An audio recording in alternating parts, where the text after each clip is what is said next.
May 17, 1944, Camp Alona, Iowa. The sun had just begun its slow climb over the rolling fields, casting long shadows across the rows of wooden barracks that housed hundreds of German prisoners of war. The air was thick with a mingled sense of cut grass, warm earth, and with smoke curling from morning fires. German soldiers, once soldiers of the Wehrmacht, shuffled from one barracks to another, their boots leaving imprints in the dusty pathways that cut through the camp. Among them, a tall, gaunt man named Karl Meyer adjusted the rough gray uniform that had become his daily armor, the fabric coarse against his skin, the collar stiff from constant wear. He carried a small bundle of letters and a thin diary, gifts from home, smuggled through the Red Cross. His eyes, trained for vigilance and survival, scanned the unfamiliar horizon where American trucks rattled past and a distant sound of a baseball game echoed faintly. It was here, in this moment of quiet tension and tentative curiosity, that the prisoners were about to encounter something that would defy their expectations, challenge their assumptions, and in small yet profound ways reshape their understanding of the world outside the war. The atmosphere in the pre-dawn light was a peculiar blend of military rigidity and rural Iowa calm, a dissonance that grated on Karl Meyer's already frayed nerves. Every morning began with this ritualistic emergence from the cramped, stale air of the barracks, where the scent of unwashed bodies and damp wool lingered. The dust of the pathway was a fine, reddish-brown powder, the very color and texture of the American earth that now held him captive. He watched his comrades, men who had once marched with iron discipline across the continent of Europe, now reduced to a weary, shuffling mass, their movements dictated not by the call of destiny, but by the relentless, monotonous tick of a foreign clock. The sound of the baseball game, a faint rhythmic thwack followed by a distant cheer, was a complete alien intrusion, a musical counterpoint to the deep, silent ache of their captivity. It spoke of leisure, of a carefree existence, of an America untouched by the immediate physical destruction they had witnessed and participated in back home. This single, distant sound was often more unsettling than any loud command. It suggested a whole, vibrant world carrying on, indifferent to their plight. Karl clutched the diary and the letters tighter. These small, fragile items were his only tether to the life that had been violently interrupted. The diary, thin and worn, held thoughts he dared not speak aloud, reflections on the war's turning tide, fears for his family, and a growing, unsettling confusion about the purpose of his sacrifice. He focused his gaze on the rows of wooden buildings, all identically shaped, identically weathered, a symbol of the utilitarian efficiency of their captors. The scent of the morning fires, the faint, acrid smell of burning wood and coal, mingled with the stronger, more immediate aroma of American coffee and frying rations wafting from the main kitchen hall. It was a rich, almost indecent smell, a stark contrast to the thin, watery brews and ersatz products he remembered from his last months in the field. He found himself cataloging these sensory details, not as a soldier, but as a starving man, an observer in an unintended foreign land. The sun finally broke the horizon, and the shadows of the barracks shortened, pulling back the veil of the night's cold comfort and exposing them fully to the day's strange reality. Camp Alona was not unique.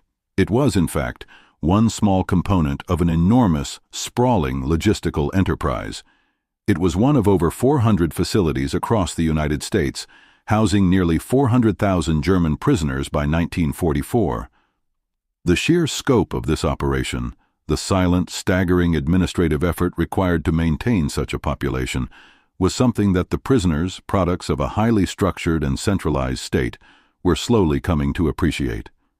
Every morning, roll calls were performed with military precision, yet somehow lacked the soul-crushing intensity of a purely punitive measure. Barracks were swept and inspected, a necessary tedium. Meals were distributed on schedules that, while standardized, offered a degree of nourishment and variety unfamiliar to men who had endured the chronic, grinding shortages of wartime Germany. The discipline was present, but it was a fundamentally different discipline, one rooted in rules and logistics, not in ideological terror. Karl Mayr and his companions moved through the camp with a cautious curiosity that was becoming their default mode. They noted the smells wafting from the kitchens, scents that seemed to defy the very concept of scarcity. Eggs, cooked until the yolk was still trembling. Oatmeal, thick and substantial, served in portions that seemed reckless. And occasionally, the salty, metallic tang of canned Spam, a food product whose very existence seemed an extravagance. These foods seemed lavish, a feast compared to the black bread and meager margarine ration back home, the staples of a nation tightened to the breaking point. The abundance itself was a psychological weapon, a silent daily refutation of the propaganda that had defined their lives. They had been told America was decadent, soft, and stretched thin by the war effort. Yet here, in a prison camp, was a practical, edible demonstration of overwhelming, casual affluence. This subtle sensory data, the taste of real butter, the sight of a whole egg, was slowly, insidiously eroding the foundation of their ideological certainty. The afternoons offered a brief but potent reprieve. The men were given an hour of recreation, a short window in which the rigid routine softened, a crack in the armor of their captivity. On this particular day, a special announcement had been made, circulating through the camp like a secret current. A screening would occur in the converted mess hall, a vast, cavernous room with a rough wooden stage and benches worn smooth by years of soldiers' footsteps. The projectionist, a young, earnest-looking private first-class Harold Thompson, had already set up the Bell Howell 35mm projector, its film reels humming softly as they turned, a sound of mechanical leisure.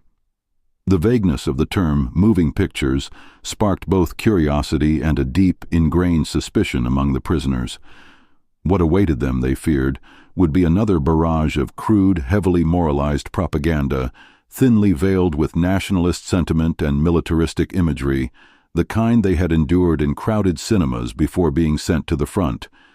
They steeled themselves for a lecture in celluloid, a visual sermon on American might and virtue. What they were about to see, however, was a profound and bewildering departure from that expectation. It was American animation, Bugs Bunny, Daffy Duck, and Tom and Jerry. Figures that moved and spoke with a frenetic, almost anarchic freedom and whimsy entirely alien to the rigid forms, muted tones, and serious purpose of the visual media of their homeland. As the lights dimmed and the first frames flickered to life, the prisoners leaned forward, a collective, involuntary motion. Some squinted, trying to decipher the exaggerated shapes. Others shielded their eyes, unsure whether to trust the intense, vibrant colors and impossible physics unfolding before them. The world of the film was a world of pure, delightful absurdity, a place where a small mouse could endlessly outwit a clever cat, and a rabbit could simply decide to be anywhere he wished.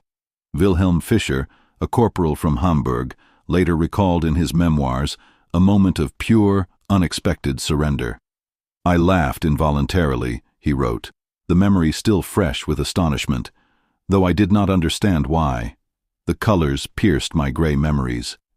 It was as if the world I had known had been drained of light, an endless, solemn gray, and suddenly light had returned in the form of this absurdity, this vibrant, illogical chaos.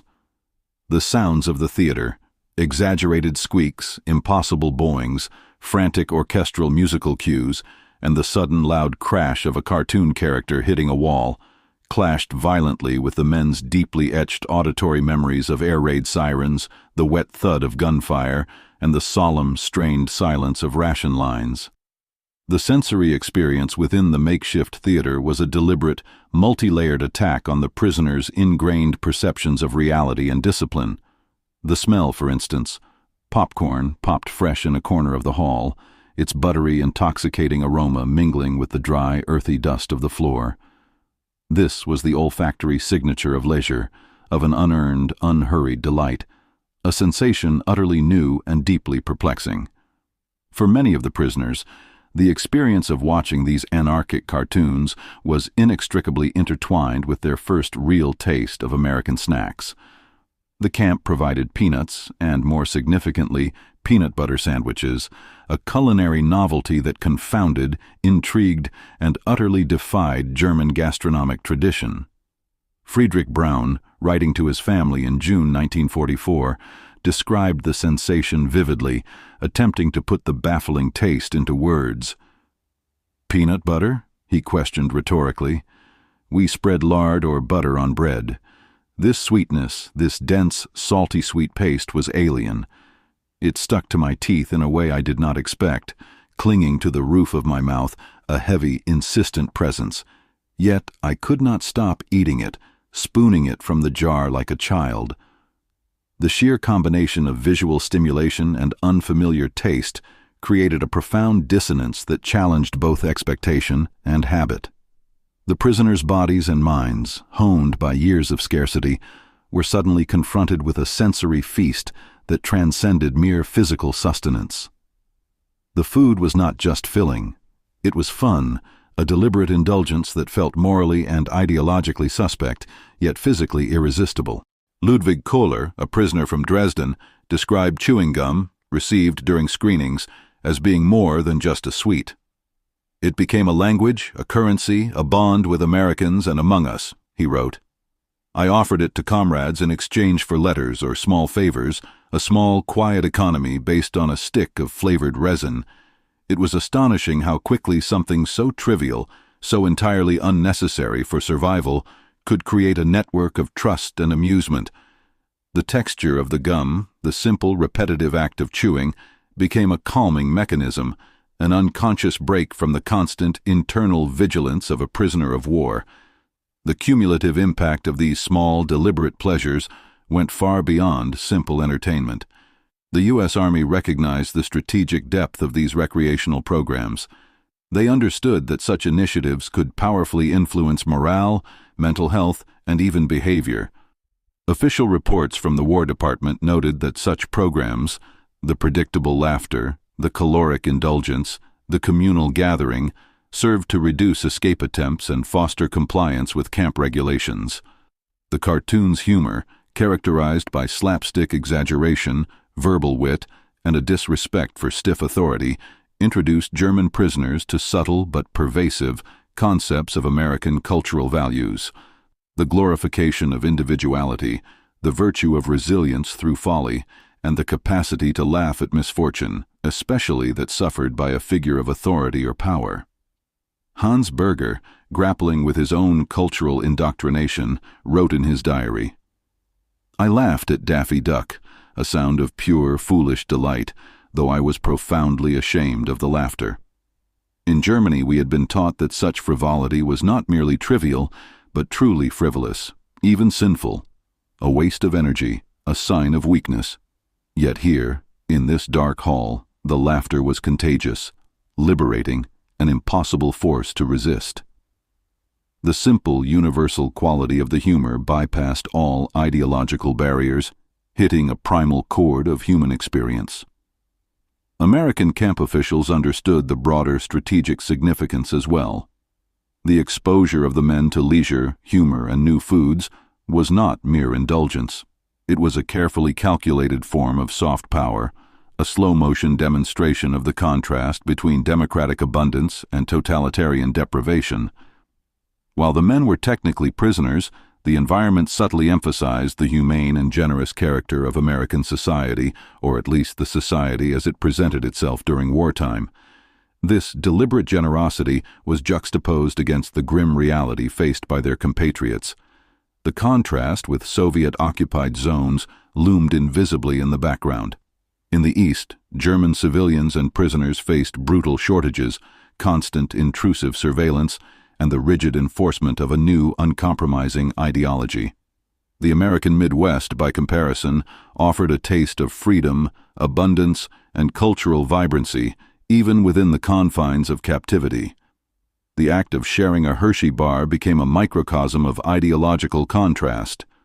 The sensory experience continued to be meticulously documented, both by official observers and the men themselves. The memoirs are replete with descriptions of the vivid, almost painful sight of Bugs Bunny's ears twitching in hypercolor, the exaggerated motions of Tom chasing Jerry, the cinematic projection flicker that made the images almost painfully alive. The auditory memories were equally precise. The high-pitched clatter of pots in the cartoon kitchens, the precisely timed slapstick crashes, the music punctuating each frantic movement, and the low hum of the projector blending with the soft murmurs of prisoners' laughter. The texture of popcorn, the sticky, persistent pull of peanut butter on teeth, the soft, meditative chew of gum, each sensation layered into the psychological impact of the screening, building a multi-sensory map of this new, confusing world. By 1945, statistical reports from the War Department indicated that recreational programming increased POW morale scores by an average of 30%, based on surveys conducted by camp psychologists.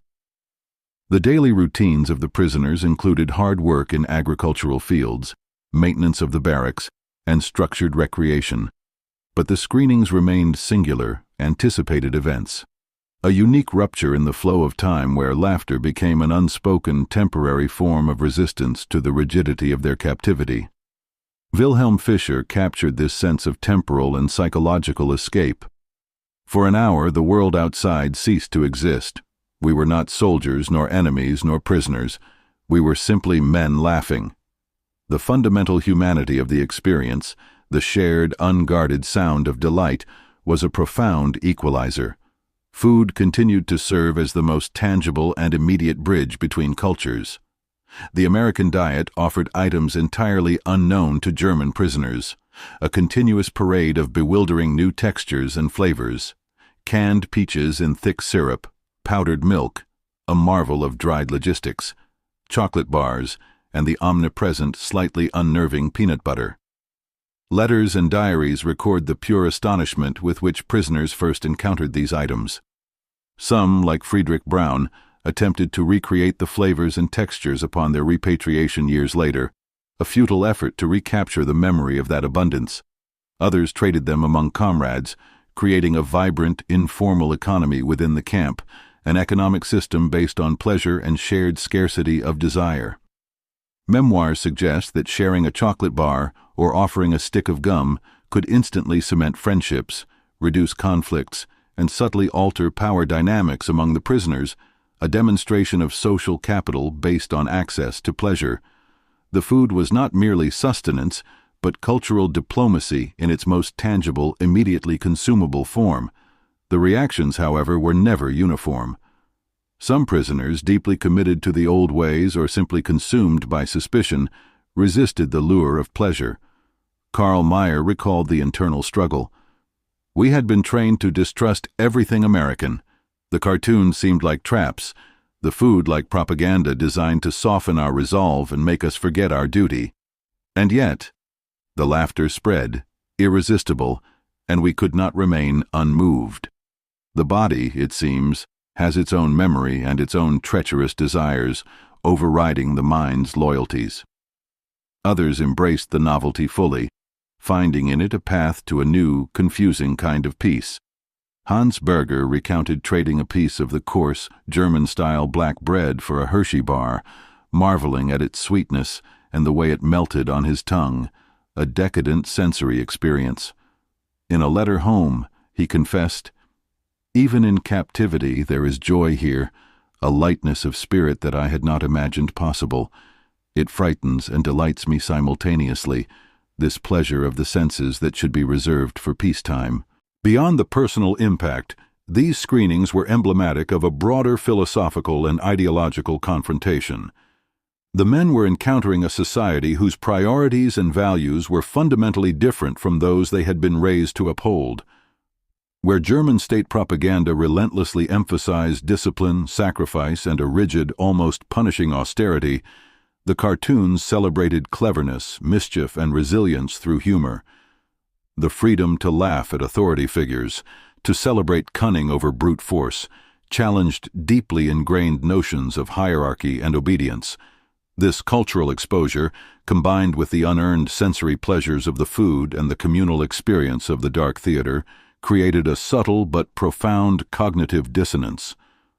Letters from the prisoners revealed the difficult internal attempt to reconcile this new understanding with their previous beliefs.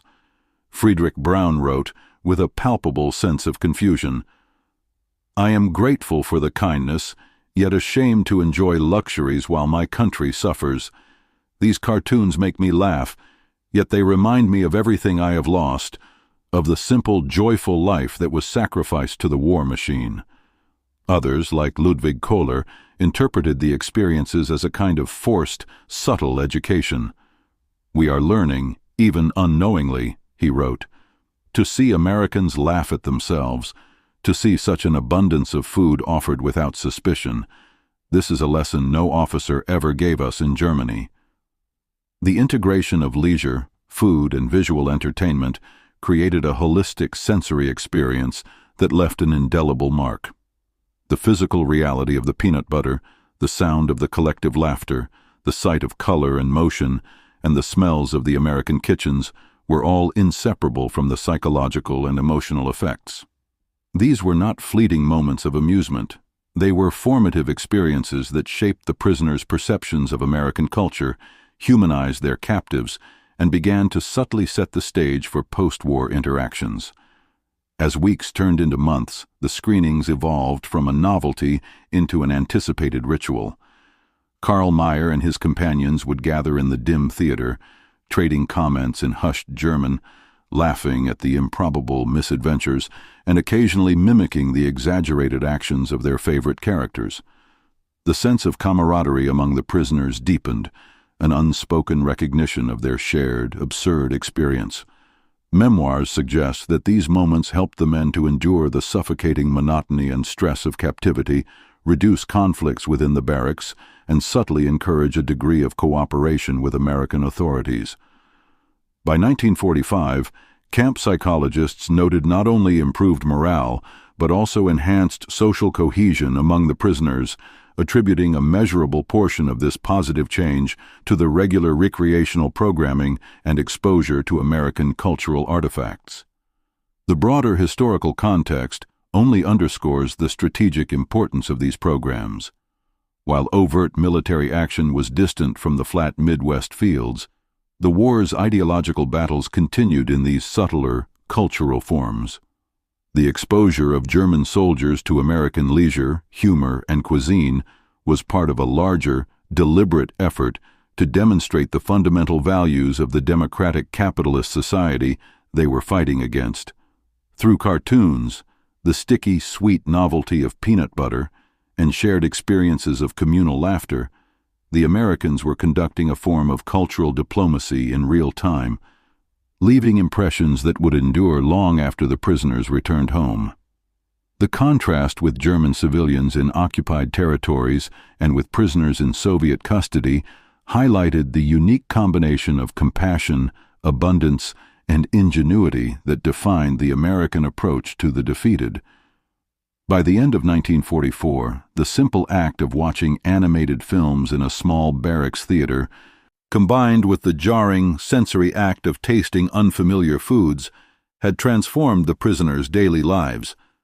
The laughter, the taste, the sights, and even the smells became intertwined with their understanding of freedom, abundance, and human connection. Memoirs reflect a subtle, lasting impact. "We returned to our barracks changed," wrote Wilhelm Fischer, the internal shift a quiet certainty, though not entirely aware of how. The cartoons remain in our minds, persistent, insistent, a reminder that the world could be brighter, more absurd, and more forgiving than we had ever been allowed to know.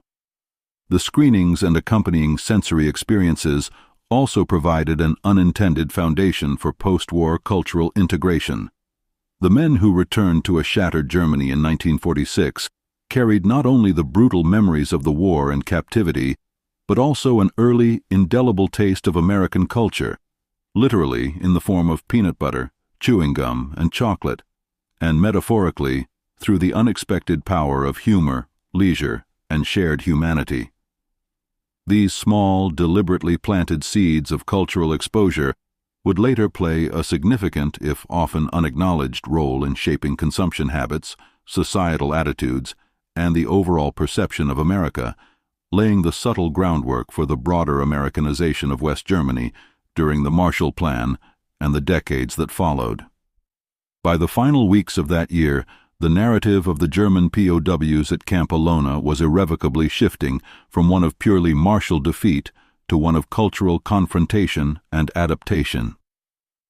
The simple act of watching cartoons had become an instrument of connection, education, and subtle ideological influence. It had humanized captives, softened prisoners' defenses, and planted the first persistent seeds of curiosity and adaptation to a world they had been taught and had fought to fear. The sensory experiences, the sticky physicality of peanut butter, the visceral sound of laughter, the hypnotic sight of exaggerated motion, and the pervasive smells of American kitchens were no longer mere novelties. They were markers of a profound cultural confrontation that would resonate in the returning men's minds and hearts for years to come, a silent internal revolution in a Midwestern field. The diary entries, letters, and official reports preserve the evidence of this quiet transformation. As Karl Mayr wrote in a final note to his mother before his eventual repatriation, "I have laughed more here than in years at home. I have tasted things I did not know existed, an abundance that seems impossible. And for the first time, I have begun to see Americans as people, not simply as the enemy, but as complicated, sometimes foolish, often generous men." And as the reels of cartoons continued to spin in the dim light of the camp theater, the men of Camp Alona experienced the unexpected, enduring power of humor, leisure, and food to reshape hearts and minds, a profound, quiet power that would echo well beyond the high fences of their confinement. The very air, once thick only with cut grass and tension, was now infused with the faint, persistent scent of popcorn and the faint, freeing sound of a German man laughing at a ridiculous American duck. The late summer of 1944 carried a peculiar, almost dreamlike rhythm at Camp Alona, Iowa. The sun rose earlier, bathing the wooden barracks in a dusty, oppressive gold, and fell later, painting the horizon with long streaks of orange that reflected on the dry, reddish pathways. The German prisoners moved with a routine that had become almost entirely instinctual, their bodies conditioned to the military predictability of their captivity: roll call, work details, barracks maintenance, and the ever-present low thrum of the camp's operation. But beneath the mechanical repetition of their days, an internal current of anticipation flowed. Word had spread, passed hand to hand like contraband currency, that another cartoon screening would occur that afternoon. This was no ordinary recreational program. It had become, for many, a singular cultural event, a small, vital rupture in the monotonous fabric of captivity that allowed men to engage, even if only for an hour, with a world previously deemed foreign, frivolous, or even fundamentally forbidden by the ideology they had sworn to uphold. Among those gathering in the converted mess hall was Hans Berger, the 27-year-old corporal from Leipzig, whose diary continued to chronicle both the profound absurdity and the deep significance of these moments. "When the Americans announced a screening," he wrote, meticulously scratching the words onto thin paper with a borrowed pencil, "I felt a flicker of disbelief that was now mixed with an undeniable, almost giddy relief. Could this truly be allowed? Cartoons, laughter, offered freely to us, the enemies? Yet we lined the benches, our movements stiff, as if drawn by some invisible magnetic thread of curiosity and a deep intellectual trepidation. The benches were hard, the rough wood polished smooth by countless pairs of American and German trousers, the room faintly aromatic with the unmistakable intoxicating scent of popcorn and a lingering buttery smell from the kitchen. The projector hummed with a low, almost meditative drone, the film reel spinning in a steady, measured rhythm, casting its flickering, improbable images onto a simple, stretched white sheet that served as a screen. As the first frames came to life, the collective reaction of the prisoners was immediate and complex.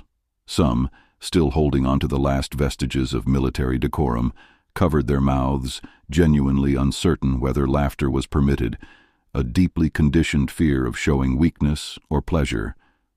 Others, however, laughed outright, a sudden, powerful, unbottled release of tension they had carried for months, perhaps years, in the silent, solemn theaters of war. Ludwig Kohler, in a long letter to a friend written post-war, described the profound sensory disorientation that accompanied the visual experience. "The colors," he wrote, the memory of them still vibrant in his mind, "they pierced me like sharp, delightful needles. Bright greens, blues, yellows swirling in ways I had never seen, colors that seemed to have been banned from our own wartime world. And the sound, cartoonish crashes, absurd squeaks, orchestral flourishes that knew no restraint, all this combined with the smell of the popcorn and the sticky, sweet aroma of peanut butter sandwiches. It was overwhelming, intoxicating, and above all, absolutely impossible to ignore." The theater, for that singular hour, became a powerful and volatile space where German discipline and American whimsy collided, and in that collision, new fundamental perceptions of the world were quietly, irrevocably born. The matter of food remained a central, powerful vector of this cultural exchange, a silent negotiation between scarcity and abundance. The first peanut butter sandwiches had been met with suspicion and bewildered curiosity, but by this point, many prisoners were actively seeking them out, trading small favors, carefully guarded cigarettes, or letters for a taste of the confounding, delicious paste. Karl Meyer, the gaunt, initially suspicious observer, recounted his own gradual capitulation in his diary.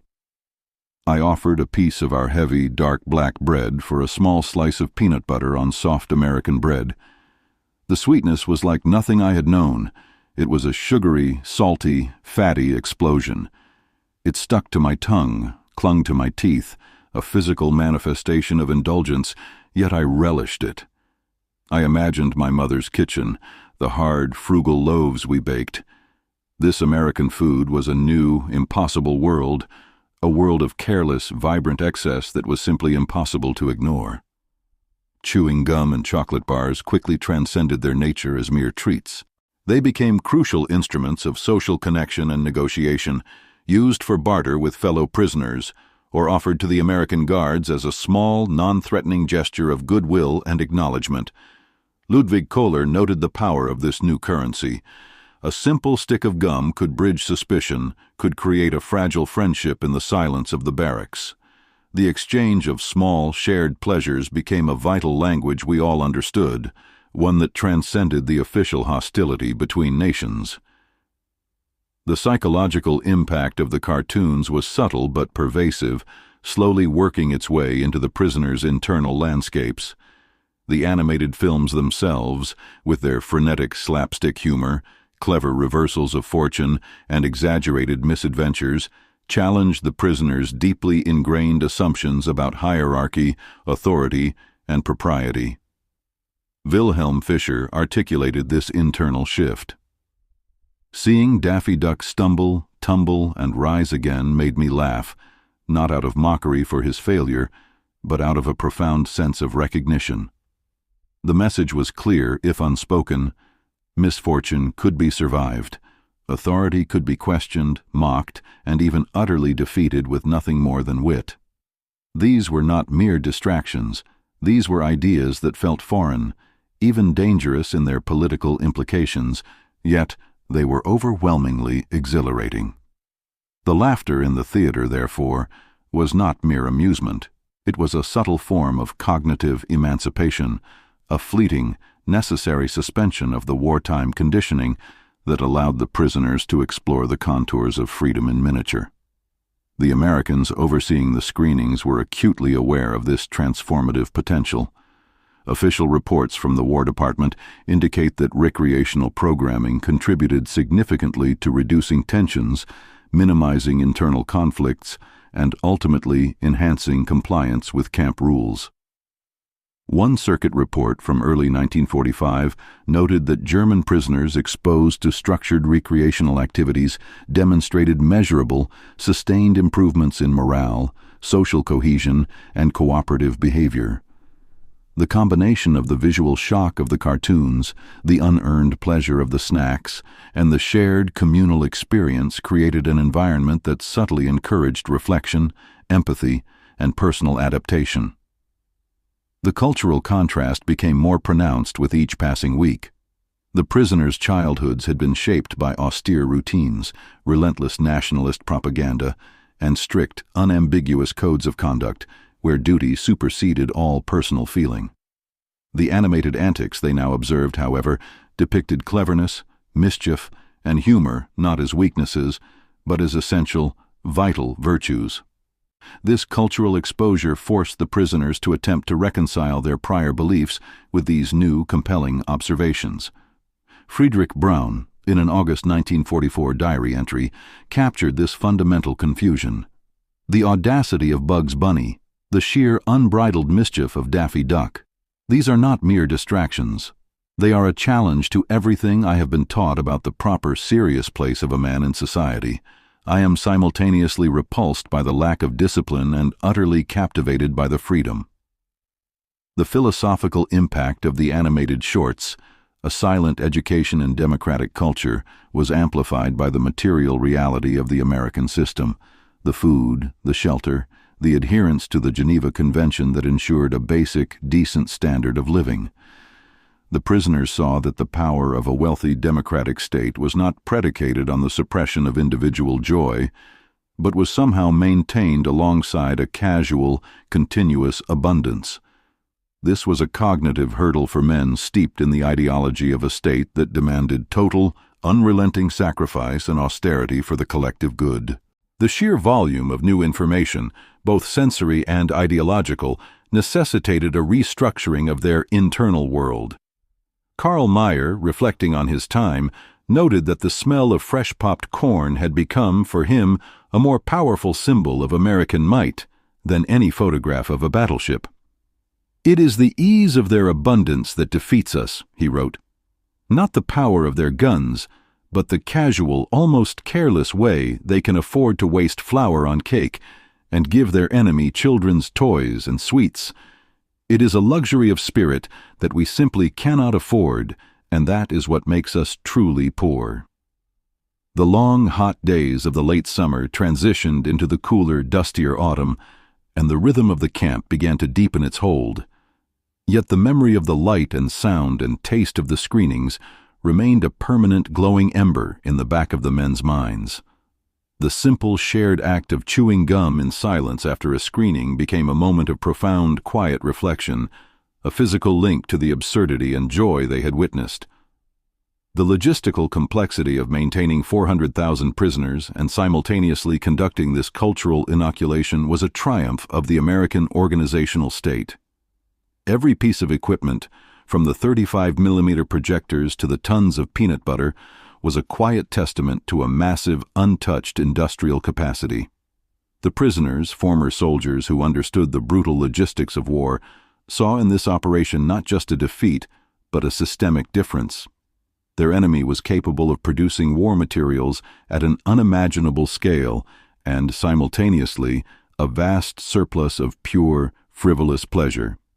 The cultural confrontation had a lasting effect not just on individual perceptions, but on the collective memory of the prisoners. When they finally returned to the ruins of Germany, they carried with them not only the scars of war, but a set of preconditioned expectations about American generosity and cultural power. This preconditioning, forged in the dark of a barracks theater and cemented by the taste of unfamiliar sweetness, would prove invaluable to the success of post-war initiatives like the Marshall Plan. They were already accustomed to the aesthetic and the literal taste of America, making the subsequent introduction of American goods and cultural influence less shocking, less alien, and ultimately more palatable. The cultural diplomacy of Bugs Bunny and peanut butter was arguably one of the most cost-effective and successful strategic operations of the war. Ludwig Kohler summed up the experience with a profound finality. "We were meant to be defeated by bombs and battalions. Instead, we were defeated by a laughing rabbit and the sweetness of a strange nut paste. It was a victory of the spirit, a defeat of the ideology, and a lesson in what a truly powerful nation could afford to be: humane, abundant, and surprisingly funny. The walls of the camp, meant to be instruments of physical control, had ironically become a temporary shelter from the ideological rigidity of their homeland, a place where, for 1 hour a day, the men were permitted to be not soldiers, but merely men, laughing.